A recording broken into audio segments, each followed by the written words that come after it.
The original intent here was to have 3 videos, cutting this short story into 3 parts. One should be more realistic about what one can accomplish in 24 hours, so the videos are going to be sparsed out into 1 or 2 chapters apiece, probably no more than 6 to 10 minutes.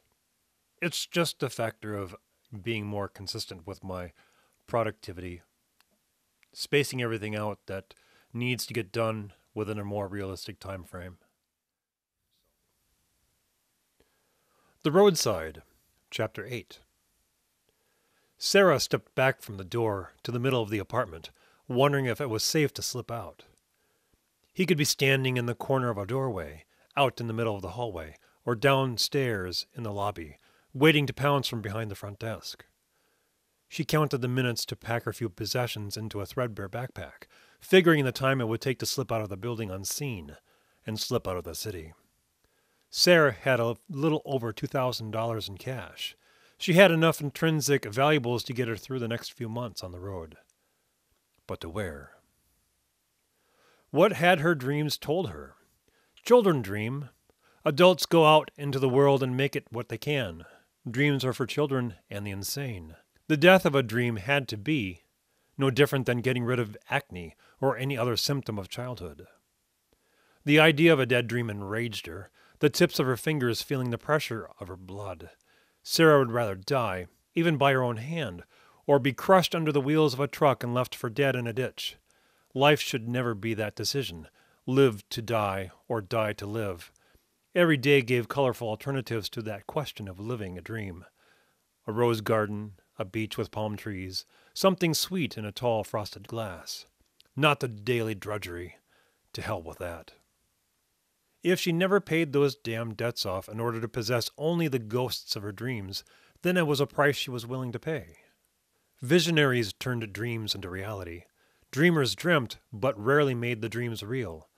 Fools only had hopes they were unable to turn into dreams before they could make those dreams real. Standing before the door to her apartment, she had to choose which one she was, visionary or fool. Perhaps a visionary fool. She opened the door.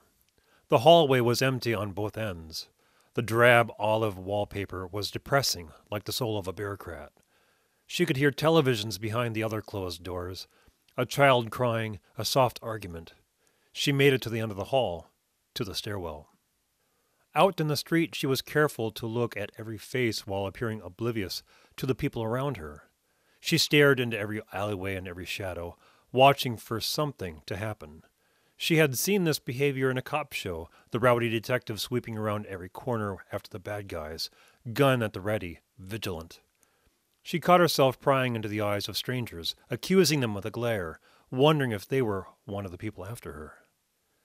It verged on paranoia, looking over her shoulder as if she were a fugitive. Past experiences had suited her for this, hardening her against people, shocks to her senses teaching her the character of life among the living. Live with father for a year, as he dodged creditors across the nation, one learned the tricks of paranoia as second nature. None of these people were after her, all looking down at their feet, at the concrete, or looking ahead as if people passing before their eyes were ghosts. She had seen him once before, this man lurking behind her door, and knew what he looked like. Right now, he was nowhere to be found. Sarah had lost her way through much of the city, on rare errands where she took the time to explore whichever city she was living in. After a while, the cities became indistinguishable, the people an amorphous mass. Through one street, she crossed in front of a taxi and followed into an alleyway, to an adjacent street. She knew the way, as if following a treasure map. Along one building's side, cars were parked, stacked in a steel structure like shoes in a vertical rack. Through another trash-strewn alleyway, cut between 2 brick walls decorated with spray paint, she found the dumpster she had parked the motorcycle. Foolish place to put it. In most American cities, if something wasn't chained to a guard dog, a cop, or to the street, it was gone.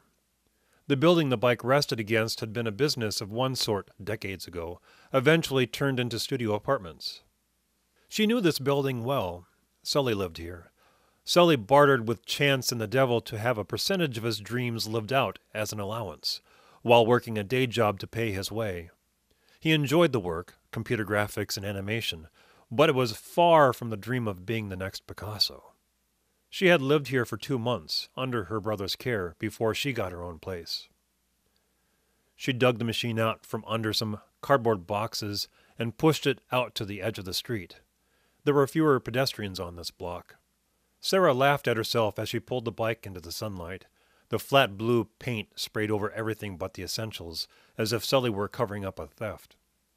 The artistic flourish was the heavy, stylized dragon painted on both sides of the fuel tank and along the bodywork.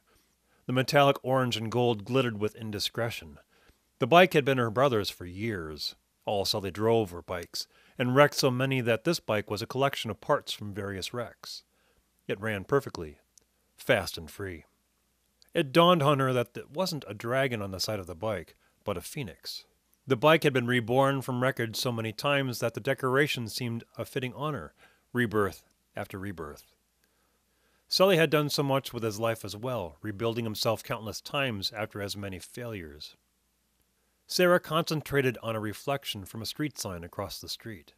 She had grown used to the city sounds, the city flow, understanding the tides of people, the seasons of traffic. She knew when things were out of place. At the moment, she couldn't tell if her paranoia was tricking her imagination or if something was genuinely out of place. She slipped on the leather jacket from her pack, and the helmet slung over the handlebars. After a few failed starts, she snapped the throttle as the bike roared. She put on her little round sunglasses and burst down into the lanes of traffic. When she was finally out of the city, passing through a maze of streets she had planned out in advance, she let herself drift to what to do next, and where to go, what she was after.